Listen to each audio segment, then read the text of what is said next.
வணக்கம். சென்னை மாநகராட்சியில மோசடியாக போடப்பட்ட 3 கோடி ரூபாய் டெண்டர் ரத்து செய்யப்பட்டிருக்கு. 3 கோடி இல்லைங்க, சுமார் 8 கோடி மதிப்பிலான ஒப்பந்தங்கள் லிமிடெட் டெண்டர் ரத்து செய்யப்பட்டிருக்கு. அதுக்கு காரணம் உங்களை போடக்கூடிய தன்னார்வலர்கள், வாலண்டியர்ஸ், சமூக வலைதளங்கள்ல தொடர்ந்து எழுதக்கூடியவங்க, பத்திரிகையாளர்கள், அவங்களுக்கெல்லாம் தான் பெரிய நன்றி. காரணம் என்ன அப்படின்னா, சென்னை மாநகராட்சி பொறுத்த வரைக்கும் ஒவ்வொரு காலகட்டத்திலையும் இந்த ஒப்பந்த முறைகேடுகள், மோசடிகள் நடக்கிறத வெளிப்படுத்திக்கிட்டு தான் இருக்கும். ஏற்கனவே வழக்கு இருக்கிறதெல்லாம் பார்த்துருப்பீங்க. அது அதிமுக ஆட்சி, திமுக ஆட்சி எல்லாத்திலையும் நடந்துட்டு இருக்கிறத பார்த்துருப்பீங்க.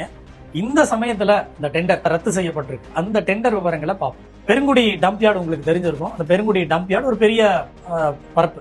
அந்த பரப்புல ஒவ்வொரு இடத்துல குப்பைகளை, வேற வேற வார்டுலேருந்து வரக்கூடிய குப்பைகளை அங்க கொட்டி ஒரு ஸ்கொயர் ஷேப்ல வைப்பாங்க. அதை ஒதுக்கி வைக்கிறதுக்கு அந்த புல்டோசர் அதை பயன்படுத்துவாங்க.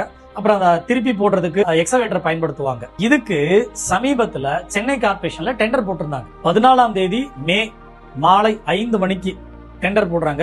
6 டெண்டர் போடுறாங்க. ஒரு டெண்டரோட மதிப்பு சுமார் 49.56 லட்சங்கள், அதாவது 50 லட்சம் அப்படின்றத வச்சுக்கலாம். 6 டெண்டர்னா 3 கோடி மதிப்பிலான டெண்டர்கள் போடப்படுது. இந்த டெண்டரை சரி டெண்டர் போட்டிருக்காங்க, நம்ம ரெகுலரா அப்பப்போ டிஎன் டெண்டர்ஸ்ல பாக்குறோம். இதை பார்த்துக்கிட்டு இருக்க நீங்களுமே சரி, தமிழ்நாடு முழுதுமான எல்லா பணிகளுக்குமே, அரசு பணிகளுக்கு tntenders.gov.in இதுல தான் டெண்டர் அறிவிப்பாங்க. அதுல டெண்டர் பை ஆர்கனைசேஷன் போனீங்கன்னா எல்லா துறைகள் ரீதியா போடக்கூடிய டெண்டர் பார்க்கலாம்.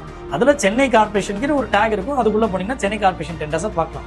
சென்னை முழுசும் இருக்கக்கூடிய 200 வார்டுகளுக்குமான போடக்கூடிய டெண்டரை பார்க்கலாம். அதே போல மற்ற மாநகராட்சி, நகராட்சிகள், பஞ்சாயத்துகள், இது எல்லா டெண்டரும் அங்க வரணும், அங்க வந்தே தீரணும். அதான் விதி, டெண்டர் டிரான்ஸ்பரன்சி விதி அதான் சொல்லுது. அப்படிதான் நம்ம அதில் கண்டுபிடிக்கிறோம். ஒவ்வொரு முறையும் அந்த டிஎன் டெண்டர்ஸ்ல எடுக்கிறோம்.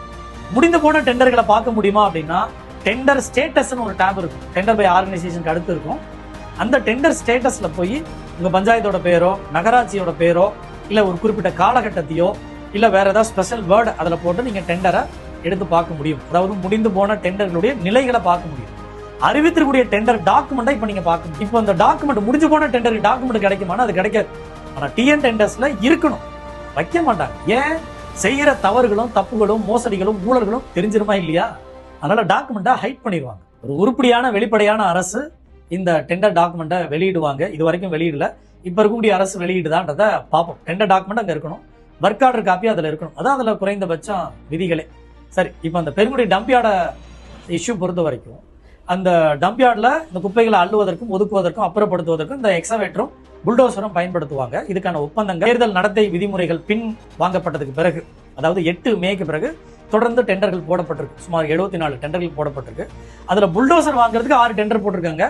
6 புல்டோசருக்கும் 6 தனித்தனி டெண்டர்.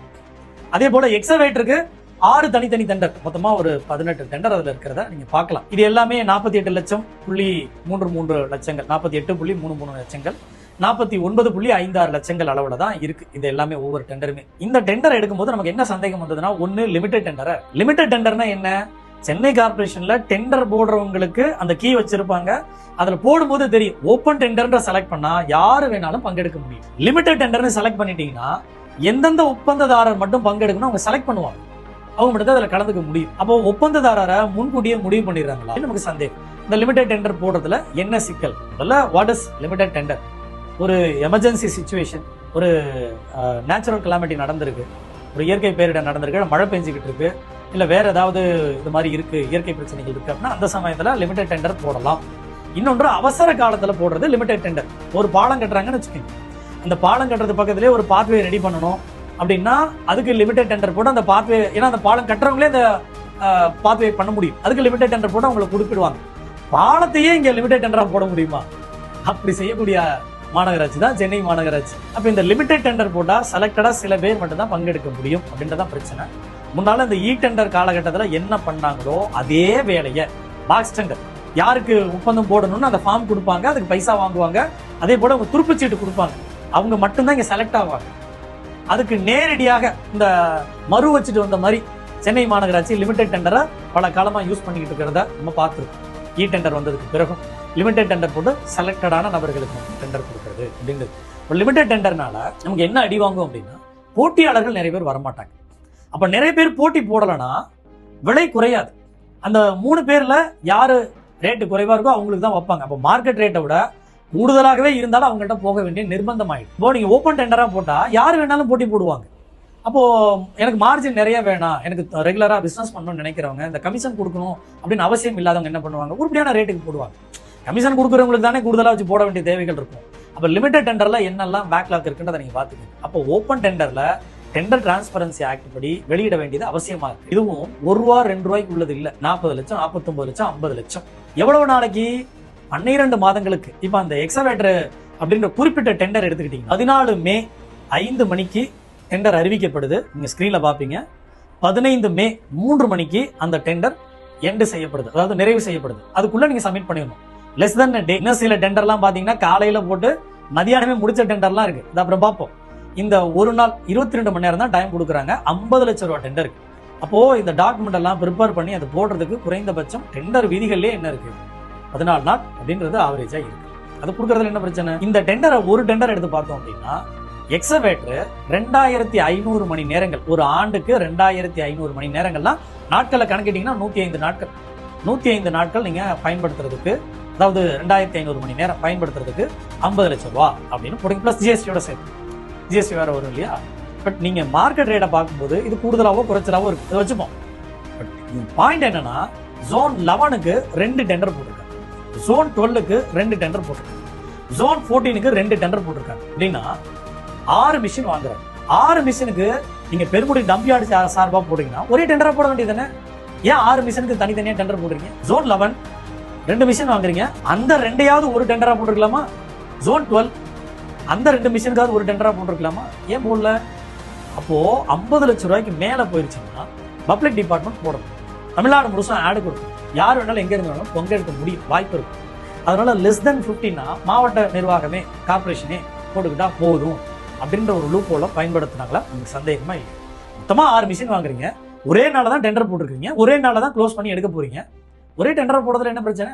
யார் எங்க இருந்து வேணாலும் வரட்டும், மேனுஃபேக்சரிங் டிபார்ட்மெண்ட்ல கூட கலந்துக்கிட்டோம், கம்மியான ரேட் வரட்டுமே, மக்களோட பணம் தானே. அப்ப மேயர் பிரியா அவர்களும் குமரகுருபன் ஐஏஎஸ் அவர்களும் கமிஷனர் அவங்களும் உங்க பாக்கெட் பைசா உங்க வீட்டுக்கு இப்படிதான் பொருளை பார்த்து வாங்குவீங்களா? கேள்வி வருமா? வராது. பயன்பாட்டை விட வாங்குற விலையை விட ரெண்டல நீங்க அதிகமா கொடுக்குறீங்க, இல்ல ரெண்டல வந்து வாங்குற விலையோட கொஞ்சம் முன்ன பண்ண கம்மியா இருக்குன்னு நீங்க எதை பார்ப்பீங்க, எதை யோசிப்பீங்க? இந்த கேள்வி நம்ம எழுப்பியிருந்தோம். ஒன்று, லிமிடெட் டெண்டர் தொடர்ந்து சென்னை மாநகராட்சியில் போட வேண்டிய அவசியம் என்ன, செலக்டடான சில நபர்களுக்கு மட்டுமே கொடுக்க வேண்டிய அவசியம் என்ன அப்படின்ற கேள்வி எழுப்பியிருந்தோம். ரெண்டாவதாக, லெஸ் தென் டே, ஒரு நாளுக்கும் குறைவான காலகட்டம் கொடுக்க வேண்டிய அப்படி என்ன அவசரம்? நீங்க ஒரு வருஷத்துக்குள்ள எக்ஸவேட்டர் தானே வாங்குறீங்க, செயல்பாட்டுக்கு தானே அதை நீங்க ஹையர் பண்றீங்க. அப்போ ஒரு வாரத்துக்கு ஏற்கனவே செய்துகிட்டு இருக்கவங்கள்ட்ட ஒரு வாரம் 2 வாரத்துக்கு கொடுத்துட்டு நீங்க காலை நீட்டிச்சு கொடுக்கறதுல என்ன பிரச்சனை? ஒரு வருஷத்துக்கு கொடுக்க வேண்டியதை உடனடியா வாங்க வேண்டிய அவசியம் என்ன சார்? அதாவது வாடகைக்கு எடுக்க வேண்டிய அவசியம் என்ன? இந்த கேள்வி எழுப்பியிருக்கு. உங்களை போல நண்பர்கள் தொடர்ந்து சமூக வலைதளங்கள் அதை எழுதுனது, எல்லா இடங்களும் இதை பகிர்ந்ததுனால என்ன ஆயிடுச்சு அப்படின்னா, அது நிறைய பேரோட பார்வைக்கு போயிருந்திருக்கு, உயர்மட்ட குழுவுக்கு பார்வைக்கு போயிருக்குன்னு நினைக்கிறேன். புதிய அரசனுடைய தலைமைக்கு போயிருக்கிறதுக்கு வாய்ப்பு இருக்கு. அவங்க உடனடியா என்ன பண்ணிருக்காங்க, இந்த டெண்டர் பத்தின விவரங்களை கேட்டு அந்த டெண்டரை ரத்து பண்ணிருக்காங்க. எப்ப அப்படின்னா 15, அதாவது டெண்டர் முடிகிற அந்த நேரம் 3 மணிக்கு முன்பாக, 2:30 மணி, 3 மணிக்கு முன்னால 2:45 கேன்சல் பண்ணிருக்காங்க. 6 டெண்டரையும் கேன்சல் பண்ணிருக்காங்க. 3 கோடி ரூபாய் மதிப்பிலான டெண்டரும் கேன்சல் ஆயிருக்கு அப்படின்றது நமக்கு 3 மணி வாக்குல தெரிஞ்சிச்சு. அதுக்கு பிறகு செய்திகளை பார்த்திருப்பீங்க, பத்திரிகையாளர் தொடர்பு கொண்டு சென்னை கார்பரேஷன்ல இந்த நோட்டு கேட்கும்போது இந்த மாதிரி இந்த டெண்டர் இருக்கு சார் அப்படின்னு கேட்கும்போது அது அவசர கதியில போட்டுட்டாங்க, அர்ஜென்சியில போட்டுட்டாங்க. அவங்களுக்கு நாங்க வந்து அவரை என்கொயரி கூப்பிட்டுருக்கோம், சஸ்பெண்ட் பண்ணிருக்கோம், நடவடிக்கை எடுத்திருக்கோம் அப்படின்லாம் சொல்லி அந்த டெண்டரை ரத்து பண்ணிருக்கோம் அப்படின்னு சொல்லியிருக்காங்க. மார்க்கெட் ரேட்ல நீங்க இதெல்லாம் பார்க்கலாம் சார் அப்படி இப்படின்னு சொல்லி இதெல்லாம் கதையெல்லாம் சொல்லியிருக்காங்க. இப்ப இந்த கதைக்கு வருவோம். இந்த கதையில அர்ஜென்சி அப்படின்ற ஒரு காரணம் அப்படின்னு சொல்லப்படுது அப்படின்னா, அதுல இருந்து ஒரு நாளுக்கு முன்பாக, அதாவது 13ஆம் தேதி மே மாதம் இதே ஒரு 5 எக்ஸவேட்டருக்கு டெண்டர் போட்டிருக்கீங்க, அதை 14ஆம் தேதி க்ளோஸ் பண்ணி ஒரு நாள் இடைவெளியில க்ளோஸ் பண்றதுக்கு போட்டிருக்கீங்க. அதுவும் ஜோன் 11, 12 and 14 2 + 1 5 டெண்டர் போட்டிருக்கீங்க. அதுவும் கம்ஸ் அரௌண்ட் 50 lakhs. இப்போ இது வந்து அர்ஜென்சியில போட்டதா சார்? அதுல இருந்து ஒரு 3-4 நாளுக்கு முன்னால 12ஆம் தேதி வாக்குல பாக்குறீங்க அப்படின்னா டோசர், புல்டோசர்னு சொல்லக்கூடிய டோசர் மிஷின் கொள்முதல் பண்றதுக்கு போடுறாங்க. அதுவுமே சுமார் 48.33 லட்சம். இப்ப இதெல்லாம் கூட ஒன்னா போட்டிருக்கலாம் இல்லையா? இப்ப இந்த கேள்வி நம்ம தொடர்ந்து எழுப்புனதன் அடிப்படையில இப்ப என்ன நடந்திருக்கு அப்படின்னா, இந்த election MCC model code of conduct பின்வாங்கப்பட்டதுக்கு பிறகு 8ஆம் தேதிக்கு பிறகு நேற்றைய தினம் வரைக்கும் போடப்பட்ட லிமிடெட் டெண்டர்ஸ் மொத்தமாக சுமார் 40 டெண்டர்கள் ரத்து செய்யப்பட்டிருக்கு. அதனால நம்ம சென்னை கார்பரேஷன்ல சுமார் 8 கோடிக்கு மேல போடப்பட்ட ஒப்பந்தங்கள் ரத்து செய்யப்பட்டிருக்கு. அத்தனை லிமிடெட் டெண்டரையும் ரத்து பண்ணியிருக்கிறாங்க. சென்னை மாநகராட்சியோட கார்ப்பரேஷன் கமிஷனர் வந்து குமரகுருபரன் அவர் சொல்லியிருந்தார்ல, அர்ஜென்சியில போட்டுட்டேங்க, இது வந்து நாங்கள் நடவடிக்கை எடுத்திருக்கோம், நாங்கள் இர்ரெகுலாரிட்டிக்கெலாம் நோட்ஸ் கொடுத்துருக்கோம் அப்படின்னாரு. நான் இதுக்கும் முன்னால் இருக்கிற ஒரு கதையை சொல்றேன் குமரகுருபரன் சார். உங்களுக்கு தெரியும், எங்களை விட இன்னும் உங்கள்ட்ட டேட்டா நிறையவே இருக்கும். கடந்த மார்ச் மாதம் 13 மார்ச் 2026 மதியம் 12:35 மணிக்கு டெண்டர் போட்டு 6 மணிக்கு டெண்டரை க்ளோஸ் பண்ணியிருக்கிறீங்க. சில மணி நேரங்கள்லயே க்ளோஸ் பண்ணியிருக்கிறீங்க. அதே போல அன்னைக்கு ஒரு டெண்டர் மட்டுமே இல்ல, சுமார் 20க்கும் மேற்பட்ட டெண்டர்களை நீங்க பார்க்கலாம். அந்த டெண்டர்கள்ல 13 மார்ச் காலையில 9 மணிக்கு போட்டு 3 மணிக்கு முடிஞ்சு 3:30 மணிக்கு திறந்திருக்கிறீங்க. அது ஒரு 8-10 டெண்டர் கிடக்கு. இது ஆன்லைன்லயே பார்க்கலாம், டிஎன் டெண்டர்ஸ்லயே பார்க்கலாம். நீங்க டிஎன் டெண்டர்ஸ்ல பார்க்க முடியும். ஒருவேளை அந்த டாக்குமெண்ட் இல்லைன்னா அரப்போர் கான்டாக்ட் அட் அரப்போருக்கு தொடர்பு கொள்ளுங்க. அந்த டாக்குமெண்ட்டை நாங்க அனுப்பிச்சு வைக்கிறோம். காரணம் என்னன்னா, இது வந்து அர்ஜென்சில போடல, திட்டமிட்டு தான் நீங்க போட்டிருக்கீங்க. ஒரே நாள் டெண்டர் போட்டு சில மணி நேரத்துல டெண்டரை முடிச்சு உடனே அரை மணி நேரத்துல திறக்கிறீங்க. இதெல்லாம் என்ன சார் அர்த்தம்? மக்கள் பணம் என்ன அவ்வளவு தொக்கா போயிடுச்சா? வேர்வைய சிந்தி ரோட்ல வேலை செஞ்சு இந்த காசை கவர்மெண்ட் கொடுத்துட்டு அதுல ஒருத்தவங்க சுரண்டும் போது உங்களுக்கு அது வலிக்குமா வலிக்காதா? எங்களுக்கு வலிக்குது. மக்களோட பணம், ஒவ்வொரு பைசாவுக்கும் பதில் சொல்லணும். திரும்பவும் சென்னை மாநகராட்சியுடைய கமிஷனர் குமரகுருபரன் அவர்களும் தொடர்ந்து இது போல கதைகளை சொல்லிக்கிட்டே இருக்கிறார். மேயர் பிரியா அவர்கள் இதை கண்டுகிட்டதாவே தெரியல. ஏற்கனவே வாட்டர் பாடி டெண்டர் 20 கோடிக்கு டெண்டர் போட்டு காலாவதி ஆனதுக்கு அப்புறம் வேலைகளை துவங்கினாங்க. அவங்க லெட்டர் அனுப்புனதுக்கு அப்புறம் தொடர்ந்து கேட்டுக்கிட்டே தான் இருக்கு. அவங்க இதெல்லாம் காதல வாங்கிட்ட மாதிரியே தெரியல. இப்ப இருக்கக்கூடிய அரசுக்கு, திரு விஜய் தலைமையிலான தாவேகா தமிழ்நாடு அரசுக்கு கோரிக்கை ஒன்று, டெண்டருடைய நிலைகள் அனைத்து நிலைகளிலும் கடைபிடிக்கப்படும். டெண்டரோட ஆக்ட, டெண்டரோட சட்ட விதிமுறைகளை கடைபிடிக்கப்படணும்.